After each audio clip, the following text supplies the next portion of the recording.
আল্লাহর নবী সাল্লাল্লাহু আলাইহি ওয়াসাল্লাম হাদিসে আছে, এই পৃথিবী থেকে যেদিন বিদায় নিছেন রবিউল আউয়ালের সোমবারে, খোদার কসম কিতাবে আছে, হাদিসে আছে, নবীজি যাওয়ার সময়, আল্লাহর কাছে ফিরে যাওয়ার সময় 23 বছর পরে, 63 বছরের হায়াতে শেষ যে কথা বলতে বলতে নবীজি পৃথিবী থেকে বিদায় নিছেন। আম্মা জান আয়েশা রাদিয়াল্লাহু তাআলা আনহা, নবীজির স্ত্রীর বুকে মাথা রাখা অবস্থায় নবীজি ইন্তেকাল করছেন। নবীজি বলছেন, আয়েশা আমি চলে গেলাম, ওই যে দেখো জিবরাইল মালাকুল মউত আজরাইল দাঁড়িয়ে আছে, এখন আমার রুহু কবজ করবে। যাওয়ার মুহূর্তে আয়েশা তোমার মাধ্যমে আমি আবারও আমার উম্মতের জন্য বলে গেলাম আসসালাত, আমার উম্মতকে বইলো যারা যেন নামাজ পড়ে। আমি রওজা পাকে খুশি হব। আমার 23 বছরের মেহনত, আমার 23 বছরের চোখের পানি, আমার 23 বছরের পেটে পাথর বাঁধা, আমার 23 বছরে আমি কতটা কষ্ট করেছি, তায়েফের রক্ত ছড়িয়েছি, সারা দেহ চালনির মতো ঝাঁঝরা করে ফেলছি। 3 মাস ঘরের চুলায় নবীজির, হাদিস স্পষ্ট আছে, আম্মা জান আয়েশা বলছেন 3 মাস টানা নবীজির কোন বিবির ঘরে চুলায় আগুন জ্বলে না। 3 মাস। হযরত আয়েশাকে জিজ্ঞেস করছে যে আম্মা জান, তাহলে আপনারা নবীজির ঘরে 3টা মাস কেমনে কাটাইলেন? তিনি বলছেন শুধু খেজুর আর পানি খেয়ে। তো এত কিছুর বিনিময়ে বলছে উম্মত আমি চলে গেলাম, আমার 23 বছরের রাত দিন সকাল কষ্ট, আমার এই পুরা মেহনতের খোলাসা সারাংশ আমি বলে গেলাম তোমাদের কাছে যে নামাজ, তোমরা নামাজ ঠিক রাখো, আমি তোমাদের জান্নাত ঠিক রাখবো। فكيف إذا جئنا من كل أمة بشهيد وجئنا بك على هؤلاء شهيدا। কোরআনুল কারীমের মধ্যে আছে, আল্লাহ রাব্বুল আলামিন বলেন, বন্ধু হাসরের ময়দানে প্রত্যেক নবীকে সামনে রেখে আমি ওই নবীর উম্মতের আমলনামা খুলবো। ঠিক তেমনি ভাবে বন্ধু আমি আপনাকেও সামনে রেখে আপনার উম্মতের আমলনামা একজন একজন করে খুলে দেখাবো। তাইলে নবীজি সাল্লাল্লাহু আলাইহি ওয়াসাল্লাম দাঁড়ানো অবস্থায় যদি আমার আমলনামা খুলে, আর যখন পৃষ্ঠার পর পৃষ্ঠা উল্টাবে আর দেখবে একটা সেজদা নাই, কোনদিন ফজরের নামাজ নাই, 5 ওয়াক্ত নামাজ নাই, আল্লাহর কসম বন্ধু নবীজি সাল্লাল্লাহু আলাইহি ওয়াসাল্লাম বলবে, উম্মত আমি শেষ মুহূর্তে পৃথিবী থেকে বিদায় নেওয়ার সময় আখিরি ওসিয়ত করে বলেছিলাম নামাজটা ছাইরো না। কেমনে রে উম্মত আমারে এমনি ভুলে গেলি? আমার শেষ কথাটুকু, শেষ আবদারটুকু রক্ষা করলি না। আজকে আমি কেন সুপারিশ করব? হ্যাঁ, সুপারিশ কি আপনার মামুর বাড়ি? হ্যাঁ, নবীজির সুপারিশ কি জিলাপির ফোটলা নাকি? আপনি তো এটাই তো মনে করছেন। হাউজে কাউসারের ফানি দেখি মিনারেল ওয়াটারের বোতল। হ্যাঁ, এটা আপনার শ্বশুর বাড়ি, নানার বাড়ি, হাসরের ময়দান তামাশা। কি ভাবছেন বাবা? শুধু ভাত মাছ চাল ডাল, শুধু ঘর সংসার, পেশাব পায়খানা খানা খাদ্য। আয় মুসলমান, এতটুকুতেই জীবন শেষ করে দিন। মাঝ বয়সী মানুষ একটা চা দোকানদারি করে, 1 ওয়াক্ত নামাজ পড়ে না। একটা সামান্য অটো চালায়, 1 ওয়াক্ত নামাজ পড়ে। চটপটি বেচে, উমা এই নাফরমানে 1 ওয়াক্ত নামাজ পড়ে। বুট বাদাম বেচে, বন বিড়ি বেচে। আয় হায়, খুব আহামরি কিছু করছে এমন না বলে যে হিমালয় পর্বতের মাটি কাটছে, কথাটা আপনি বুঝছেন না। বা আটলান্টিক মহাসাগরটা মাটি ফেলাইছে, মাটি ফেলাইয়া ফুরাইছে, এমন কিছু। তো এই সামান্য টুকুর জন্য আল্লাহকে ছেড়ে দিলেন। এই সামান্য এটুকু দিয়ে কি অভাব পূরণ হয়?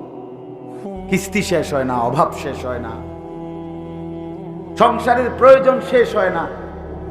20 বছর ব্যবসা করে, 30 বছর ব্যবসা করে, কিন্তু সংসারের টানা হেঁচড়া থাইকে যায়, ঠিক না বলে? তো লাভ হইল কি? না আখিরাত তো ছেড়েই দিলা, তো দুনিয়াও তো শেষ করতে পারলা না। কই বউর খুশি না, ছেলে খুশি না, অতৃপ্ত, শুধু অতৃপ্ত। রাক্ষসায় দুনিয়া কোনোদিন তৃপ্ত হয় না, কোনোদিন না, কোনোদিন। এই দুনিয়া রাক্ষস, এই দুনিয়ার চাহিদাগুলোও রাক্ষস, কোনোদিনও শেষ। দুপুরের খানা খাইবার 6 ঘন্টার ভিতরে আবার রাক্ষসা পেট হা করে আবার খিদা লাগে, আবার খিদা লাগে। এই জন্য প্রিয় বন্ধু আমার, বাবারা, মাঝ বয়সীও যারা, তাদেরকে বললাম, শুধুমাত্র খানা, খাদ্য, বাজার, ব্যবসা, ক্ষেত ফসল, দোকান, চাকরি, এতটুকুই। আর খাইয়া পড়িয়া বউ বাচ্চা লইয়া চলতেছেন, শুধু খাইতেছেন, ঘুমাইতেছেন, এতটুকু জিন্দিগি না বাবা, এটা মুসলমানের জীবন না। আপনাদেরকে অনুরোধ করলাম, বয়স্ক যারা, এই বয়স্কদেরকেও বলি, আপনাদের কাছে অনুরোধ, আপনারাও অনেক বয়স্ক মানুষ আছেন যারা আপনাদের জীবনের এই শেষ সময়টা, সুন্দর হায়াত আল্লাহ দিচ্ছেন। আল্লাহ সবাইকে বুড়ো বানায় না। কোরআন শরীফে আছে, আল্লাহ বলছেন, আমি সব যুবক, সব কিশোর, সব বাচ্চাকে বৃদ্ধ পর্যন্ত পৌঁছাই না। সবাই বৃদ্ধ হয়? কথা বলেন না কেন? হ্যাঁ, কবরস্থানে 10 বছরের কোনো বাচ্চার কবর আছে? 18 বছরের, 20 বছরের, তাগড়া জওয়ান কবরে চলে যায়। তো আল্লাহ তাআলা সবাইকে বৃদ্ধ পৌঁছায় না। তো যাকে আল্লাহ তাআলা বৃদ্ধ অবস্থায় পৌঁছাইছেন, সুযোগ দিছেন আল্লাহ তাকে, ওমা সেই মানুষগুলো, বয়স্ক লোক, 60 বছর, 50 বছর, এক কাম শুধু একটাই, বিকাল থেকে নিয়ে রাত পর্যন্ত চা দোকান, বিড়ি, সিগারেট, বুট বাদাম, আর টেলিভিশনে নর্তকীর নাচ দেখা, আর পরের গীবত, সমালোচনা, খালাস।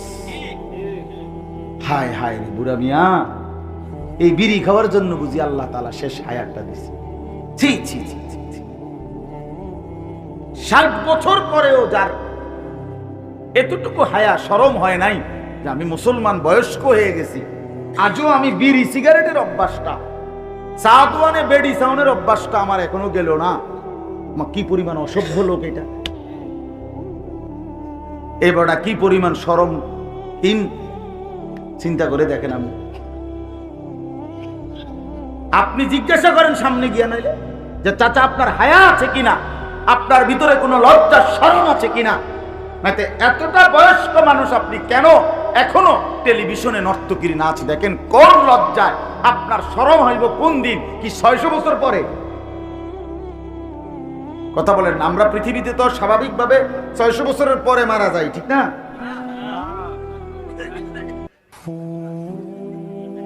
হ্যাঁ, আমার কথা রাগ হয়ে গেল।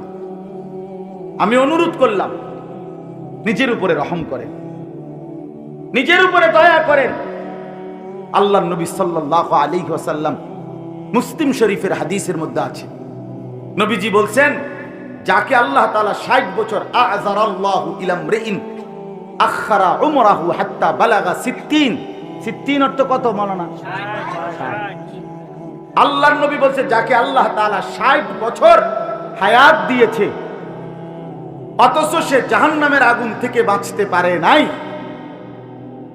জান্নাতের পুঁজি কামাই করতে পারে নাই, খোদার কসম নবী বলছে, ওই ব্যক্তিকে হাসরের ময়দানে আল্লাহ তাআলা দাঁড় করিয়ে একটি কথা বলার সুযোগ দিবেন না, বরং দাঁড় করাইয়ে, যদি 60 বছরও যে ব্যক্তি গুনার মধ্যে কাটাইছে, খোদার কসম নবী বলছে, আল্লাহ তাআলা তারে হাসরের ময়দানে দাঁড় করাইয়ে ফেরেশতারে বলবে, ফিট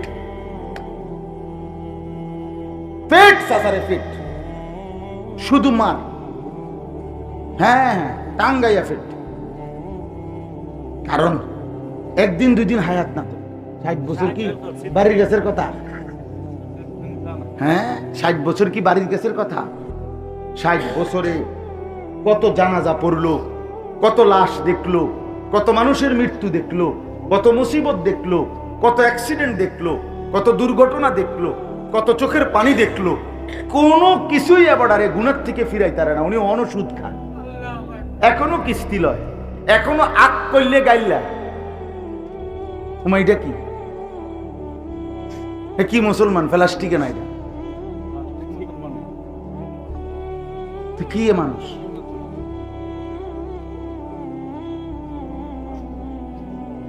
আল্লাহ আমাদেরকে মাফ করে দেন।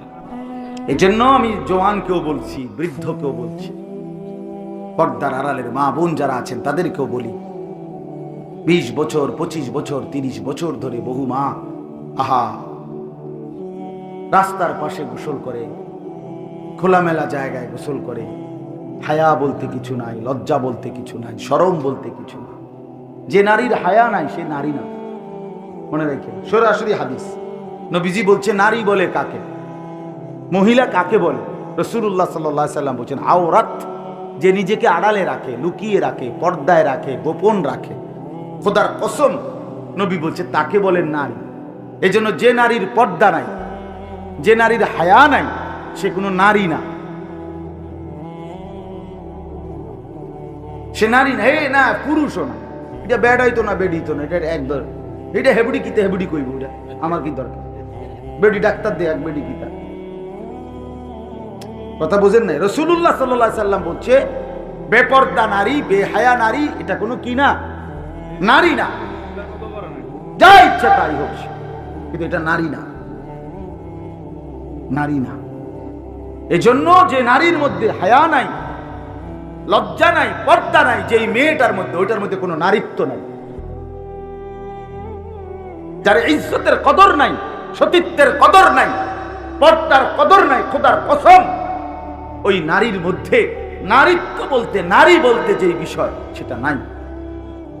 সে উপভোগের পণ্য, সে প্রদর্শনীর বস্তু, সে শোপিস। মানুষ যেরকম আলমারির মধ্যে, শোকেসের মধ্যে কিছু মানুষের দেখার জন্য প্রদর্শনের মতো রাখে, এই নারী নিজেকে শোপিস বানায় নিছে যে আমি পৃথিবীতে আসছি শুধু পর পুরুষ আমারে দেখবে। নাউযুবিল্লাহ, আল্লাহ মাফ করে দেন। এজন্য বাপ চলেন রাত গভীরে এতটুকু বিবেক দিয়ে ভাবি, প্রত্যেকে আলাদা আলাদা। জওয়ান ছেলে তোমরাও ভাবো, আমরাও ভাবি, মুরব্বী যারা তারাও ভাবুক, মা বোনরাও ভাবুক, আমরা এখন এই মুহূর্তে কোথায় দাঁড়িয়ে আছি? আমাদের আজকে যদি আমাদের আখেরাত হয়, আগামীকাল যদি আমার আখেরাত হতো, আমি আছি কোথায় এখন? আমি এখন কোথায় আছি? আমি এখন কোথায় আছি? আর আর এটা তো প্রসিদ্ধ কথা ভাই, ছোট সবাই বুঝবো আমরা। উলামায়ে কেরাম, বুজুর্গানে দ্বীন বলেন মান মাতা ফাকাদ কামাত কিয়ামাতুহু। বাস্তবতা হইল যে মৃত্যুবরণ করে তার তো কিয়ামত শুরু হয়ে যায়।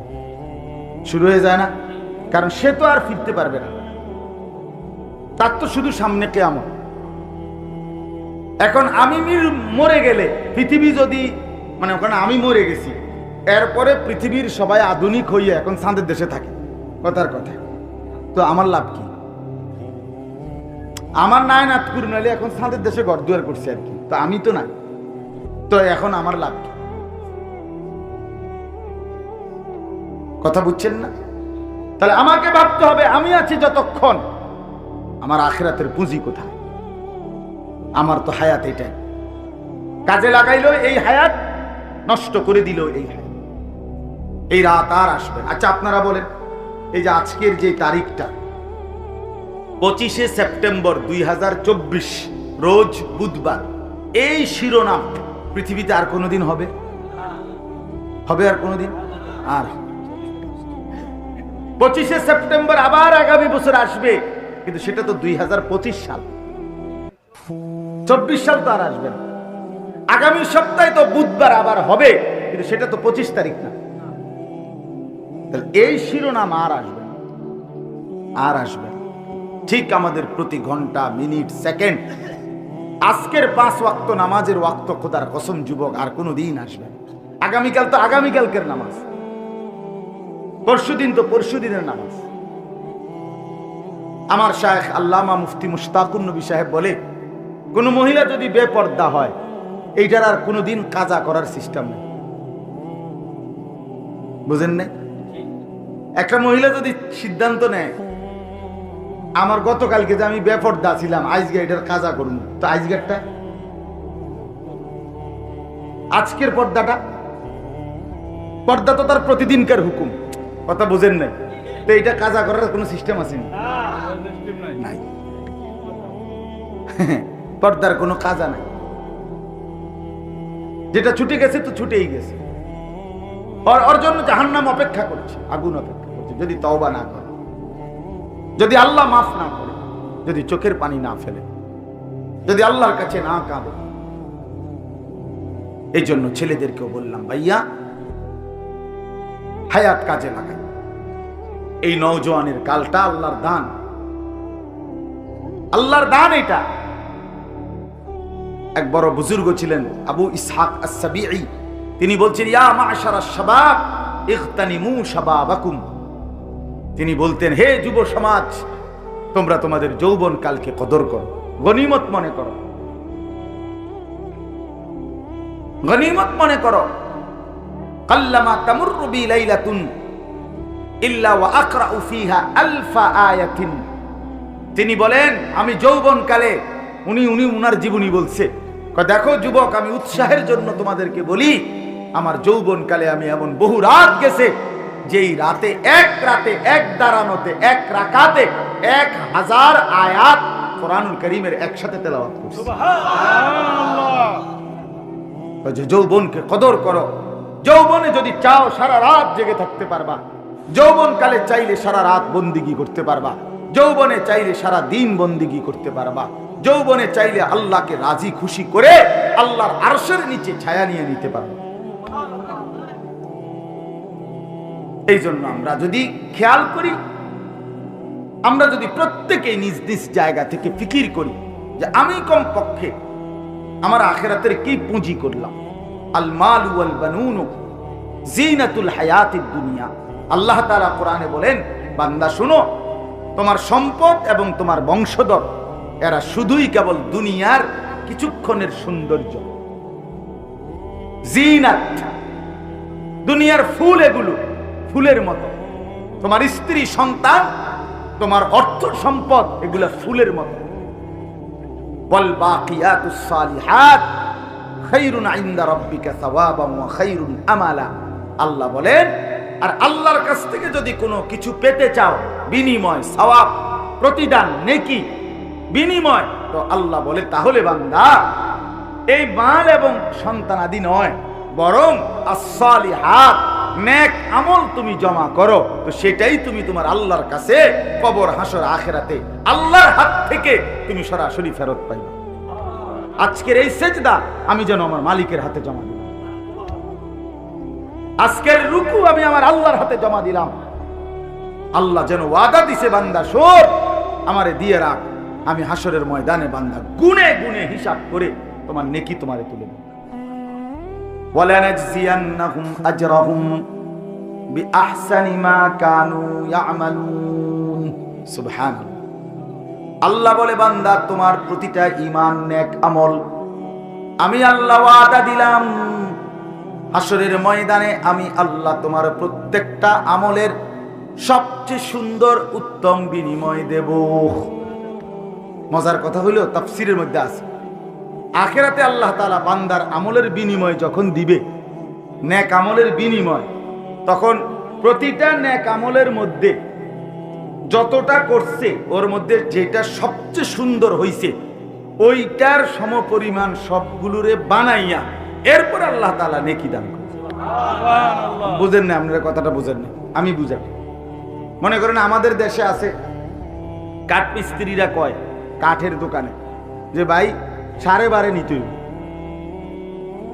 12.5 বুঝেননি? কাঠের মাঝখানেরটারে কি কয়? সার, আর সাড়ি দিয়ে যেটা থাকে এটারে কয় বার, মানে এটা একটু দুর্বল। তো 12.5 মিলাইয়া নিলে 2000, আর শুধু সার নিলে 3200। কথার কথা দাম। অর্থাৎ আপনি যদি দুটোটা মিলাইয়া নেন, আমাগো দেশে লাকসাম, নোয়াখালী দিকে অরে ঘরে নিতে হইব। অরে ঘরে মানে শুধু বড় মিল্লা। আপনি আলু নিবেন 2 মণ, একবারে বাছাই করা বড় আলুগুলো নিলে আপনি একদম। আর যদি মিলে নেন, মানে ছোট বড় মিলাইয়া নেন, তাহলে দাম আরো কমে আসবে। অরে ঘরে কয় এটারে আমাদের দেশে, মানে ছোট বড় মিলাইয়া। হ্যাঁ, তো এখানে মজার বিষয় হলো আল্লাহ তাআলা বলে, বান্দা মনে করেন আমি আপনি মোট 1 লক্ষ রাকাত নামাজ পড়ছি, কথার কথা 1 লক্ষ রাকাত, তাহলে আমার নামাজ কয় রাকাত? এই আল্লাহ তাআলা যখন নেকি দিবে, হাসরের ময়দানে পুরস্কার দিবে, ওফ সুবহানাল্লাহ, কি করবে আল্লাহ? এই 1 লক্ষ রাকাতের মধ্যে যেই রাকাতটা সবচেয়ে সুন্দর হইছে, আল্লাহ তাআলা এইটারে ধইরা এইটার সমান বাকিগুলোরও বানায় ফেলবে। সুবহানাল্লাহ, ঘরে ঘরে না, সবটারে সার বানায়, হগলতের একরকম না। মানে প্রত্যেক ব্যক্তির, মনে করেন আমি রোজা রাখছি মোট 1000 দিন, তো এই 1000 দিন মানে মনে করেন আমি রোজা রাখছি 10 বছর, তো যেই দিনকার রোজাটা আমার সবচেয়ে পবিত্র সুন্দর আল্লাহর জন্য হইছে, এইটারে সামনে আইনা বাকি রোজা সব দিলে এইটার সমান বানাইয়া আল্লাহ নেকি দিবে। বুঝছেন নি কথাটা? অনেক সুখের বিষয়, অনেক মজার বিষয়। বলে নাজজিয়ান্নাহুম আজরাহুম বিআহসানি মা কানু ইয়ামালুন। আল্লাহ বলেন, বান্দা যা কিছু নেক আমল করেছিলে আমি আল্লাহ তাআলা সবচেয়ে সুন্দরটাকে মূল ধরে নিয়ে বিনিময় দেব, বিনিময় দেব। এজন্য বন্ধু আমার, হায়াত তো এমনিতেই চলেই যাবে, সুখে কিংবা দুঃখে, হাসি কিংবা আনন্দে। রাত তো ফুরিয়েই যাবে, প্রতিটা রাত ভোর হয়ে যায়, প্রতিটা দিন রাত হয়ে যায়। কিন্তু খোদার কসম বন্ধু, কবরের অন্ধকার যদি শুরু হয়, আখিরাতের কষ্ট যদি শুরু হয়, আর কোনোদিন শেষ হবে না। আজকের রাত যার বাসর রাত, তারও তো ভোর হবে। আজকের রাত যার ফাঁসির রাত, তারও তো ভোর হবে। সব রাত শেষ হয়ে যায়, রাত থেমে যায় না, দুনিয়া থামে না, দুনিয়া চলেই যায়, কিন্তু আখিরাত কোনোদিন শেষ হবে না। বুঝেন নাই? এখন যে মদের আড্ডায়, তার রাত ভোর হবে নি আজকে। এখন যে সেজদা দিবে রাত্রে তাহাজ্জুদের মধ্যে, তার ভোর হবে নি। এজন্য বন্দিগির রাতও শেষ হয়, নাফরমানির রাতও শেষ হয়, সুখের রাতও শেষ হয়, দুঃখের রাতও শেষ হয়, কিন্তু আখিরাত। ইন্নাল মুজরিমিনা ফি আযাবি জাহান্নাম খালিদুন। আল্লাহ বলে, নিশ্চয়ই পাপী নাফরমান জাহান্নামের আযাবের মধ্যেই থাকবে চিরস্থায়ী। লা ইউফাত্তারু আনহুম। আল্লাহ বলে, বান্দা জাহান্নামীকে 1 সেকেন্ডের জন্য জাহান্নামে কোনো বিরতি দেয়া হবে না, 1 সেকেন্ডের বিরতি মিলবে না। অহুম ফীহি মুবলিসুন। আল্লাহ বলেন, বান্দা জাহান্নামী জাহান্নামে অনন্তকালের জন্য বিষণ্ণ মলিন চেহারা হয়েই পড়ে থাকবে, লক্ষ কোটি বছরে কোনোদিন উঠবে না। এজন্য দয়া করো, আবারও বলছি, বন্ধুদের খপ্পরে পড়ো না। সমবয়সী বন্ধু বরবাদ করে দেয়। সমবয়সী বন্ধু, ওই দেখো, ওই যে ওরা মাঝখান দিয়া হাসে, ওই যে লাল শার্ট ভাই আপনার পিছনের ছেলেগুলোরে দেখেন, ওরা ওখানে না না এইখান দিয়ে ওরা ইন্ডিয়া গোল হয়ে বই, হেরা হ্যাঁ রসিকতাতে আছে। হ্যাঁ, অসৎ বন্ধু আল্লাহর লানত, এটা মনে রাখবে। জীবনের সবচেয়ে বড় দুর্ভাগ্য এটা একটা, যার কপালে একটা ফালতু বন্ধু জুটছে, তার জীবনের সবচেয়ে বড় লানত, অভিশাপ, যে একটা ভালো মানুষ পায়, ভালো একটা সঙ্গী পায়, এমন একটা বন্ধু তার কপালে জুটছে যে তারে সারাক্ষণ অশ্লীলতা, জিনা, ব্যভিচার, নারী, অসভ্য ছবি, মদ, জুয়া, নেশা, এটার দিকেই তারে উৎসাহিত করে।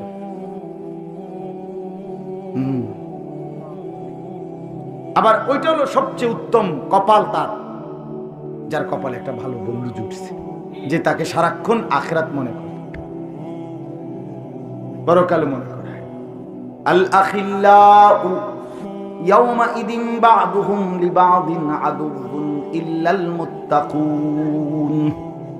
কোরআনুল কারীমে আল্লাহ বলেন, সমস্ত বন্ধুরা কিয়ামতের দিন একে অপরের শত্রু হয়ে যাবে, কেবল ঈমানের বন্ধু, তাকওয়ার বন্ধু, আল্লাহর বন্দেগীর জন্য যাদের মধ্যে বন্ধুত্ব ছিল তারা ছাড়া বাকিরা সব দুশমন হবে, আদুব্বুন, সব শত্রু হয়ে যাবে। ইয়া ইবাদি লা খাউফুন আলাইকুমুল ইয়াওমা ওয়ালা আনতুম তাহজানুন। আল্লাহ তখন ওই নেক কাজের বন্ধু যারা একে অপরকে আল্লাহর ইবাদতের জন্য, আখিরাতের জন্য উৎসাহিত করেছে, আল্লাহ তখন সেই বন্ধুদেরকে ডাক দিয়ে বলবে, তোমরা পরস্পর, তোমাদের কোনো চিন্তাও নাই, ভয়ও নাই।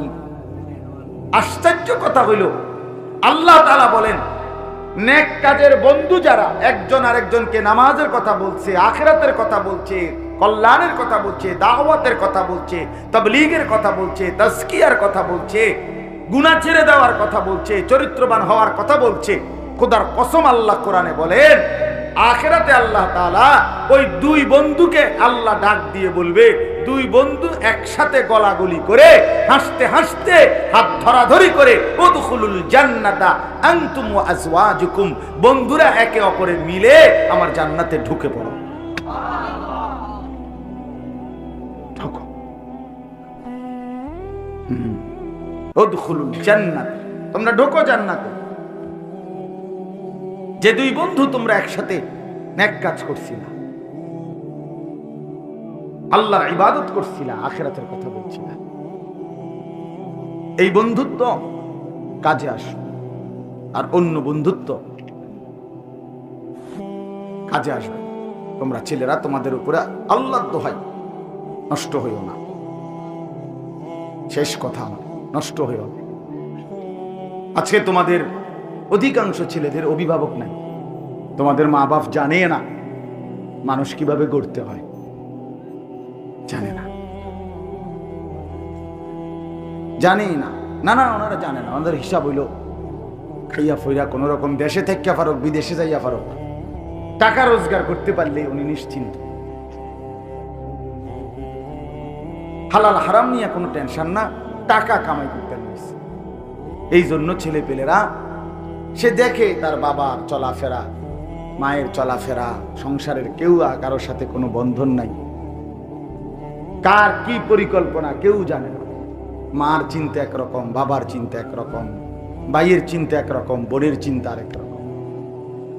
এই জন্য ভাই, একজন ছেলেও যদি বুঝে থাকো তো আমার এক সার্থক, আমার উদ্দেশ্য এই কথাই বলা, আমরা নিজেকে বরবাদ না করি। ওয়ালা তুলকু বিআইদিকুম ইলা তাহলুকা, আল্লাহ তাআলা বলেন বান্দা নিজেকে নিজে ধ্বংসের দিকে ঠেলে দিও না, বরবাদ করে দিও না। অতএব আমার কথা আপনাদের সবার কাছে, শেষ পর্যন্ত আপনি একাই। মনে রাখেন চাচারা, বাবারা, ভাইয়েরা, বন্ধুরা, বোনেরা, মায়েরা, ছেলেরা, চিন্তা করলে আমরা একাই। এই আজকের এই মানুষগুলো কেউ কারোর সাথে থাকবে না, থাকবে আমি একাই, আপনিও একা। শুধু কবরে একা না, দুনিয়া তো আসলে আমরা একা। কি প্রমাণ? এটা প্রমাণ হইল আমি যদি অ্যাক্সিডেন্ট করি, আমার সাথে কেউ অ্যাক্সিডেন্ট অন্যরা করে না। গত কয়েকদিন আগে আমার জ্বর হয়েছে, তো আমার বাসায় অন্য কারো জ্বর হয়নি। আমি মোটরসাইকেল অ্যাক্সিডেন্ট করছিলাম আরো 2 বছর আগে, আমার ডান পাওয়াটা ভাঙ্গে গেছিল। তা আমি আমার বন্ধুর মোটরসাইকেলে বসা ছিলাম, আমি পিছনে বইয়া ছিলাম, আমি চালাইছিলাম। ভ্যান গাড়ি এসে আমার বাড়ি দিছে, আমার পায়ে বরাবর আমার পাওয়াটা একদম ভাঙ্গে গেছে, আমার পা ওইটা এখনো বাঁকা। তো আমার বন্ধুর একটা সুতাও কিচ্ছু হয়েছে না, আমি তো একাই। আসলে আমার মুসিবতে আমি। আজ যদি আমার পেটে অসুখ হয়, তা আমি যাদের সাথে বন্ধু বান্ধব চলি তাদের সবার পেটে অসুখ হবে, আসলে আমি একা। আমরা প্রত্যেকে কি আমার ভালো আমি, আমার মন্দ আমি, আমার সুখ আমার মাঝে, আমার দুঃখ আমার মাঝে। তাহলে আমরা কবরেও একা, হাসরেও একা, আমরা বাস্তবিক অর্থে দুনিয়াতেও একা।